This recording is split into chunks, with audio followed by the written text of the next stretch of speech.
Apparemment non. Est-ce que vous Vous avez m'écoutez? trouvé la réponse à l'énigme? Ah non, pas aussi rapidement. OK, si vous m'avez pas interrompu, du coup, je continue. Là, on passe aux compréhensions orales. Je vous fais écouter quelques secondes pour, qu'on puisse en parler. Salut, je m'appelle Laurent, j'ai 42 ans, je suis vendeur dans un magasin de vêtements pour hommes. Je suis pas spécialement grand en soi, mais je suis pas petit non plus. En fait, je mesure 1,75 m. Donc, ce qu'on propose, ce ne sont pas des documents authentiques, puisque nous avons fait faire ces audios ou ces vidéos. Donc, ce sont des documents créés à des fins didactiques, mais nous avons le souci de l'authenticité au sens où quand nous avons créé ces contenus, nous n'avons pas présenté aux intervenants de scripts prédéterminés, mais uniquement des thèmes, et ils se sont exprimés de manière très spontanée. Et nous avons gardé toutes les marques de l'oralité, qui sont les reformulations, les hésitations, les faux départs,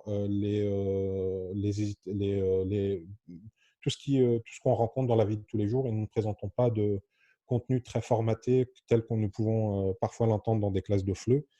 Ça peut paraître comme pour les compréhensions écrites parfois un peu difficile, un peu déroutant, mais là encore, l'objectif n'est pas de comprendre tout ce qui est dit, mais de comprendre l'essentiel. Et ça passe aussi par une didactisation facilitée, puisque si on regarde les questions, donc par élimination, déjà, il y a 2 hommes. Là, dans le passage, on entend 4 personnes. Par élimination, il y a 2 hommes et 2 femmes, donc on a déjà la moitié de la réponse. Et rien qu'avec les prénoms, on peut reconnaître Laurent, Corentin, Bettina, etc., avec les quelques autres informations. Ensuite, on va demander un peu plus, on va aller un peu plus dans les détails. On va leur demander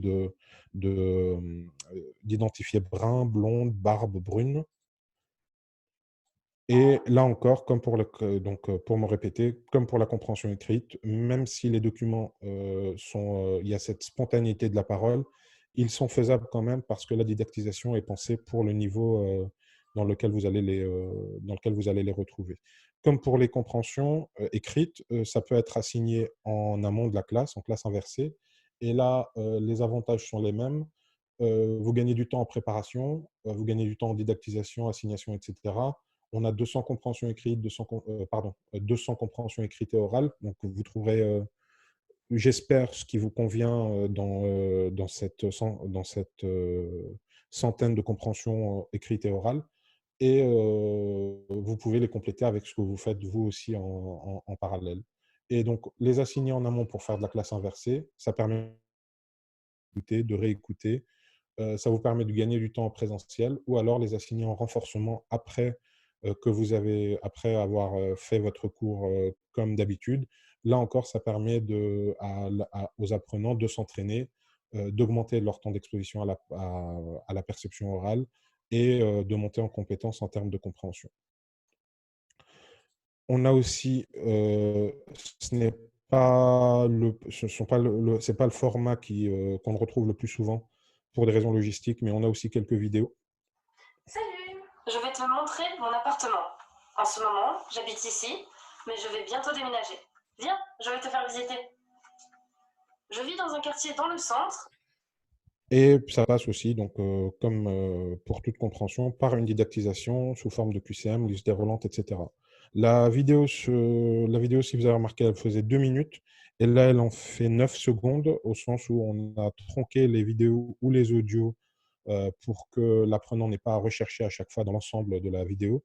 Notre objectif, c'est pas la prise de notes ou leur capacité à rédiger des fiches de synthèse, etc., ou leur mémorisation, sans que les troncations indiquent directement les réponses. On a essayé de faire ça intelligemment, mais ça fait gagner du temps aussi aux apprenants.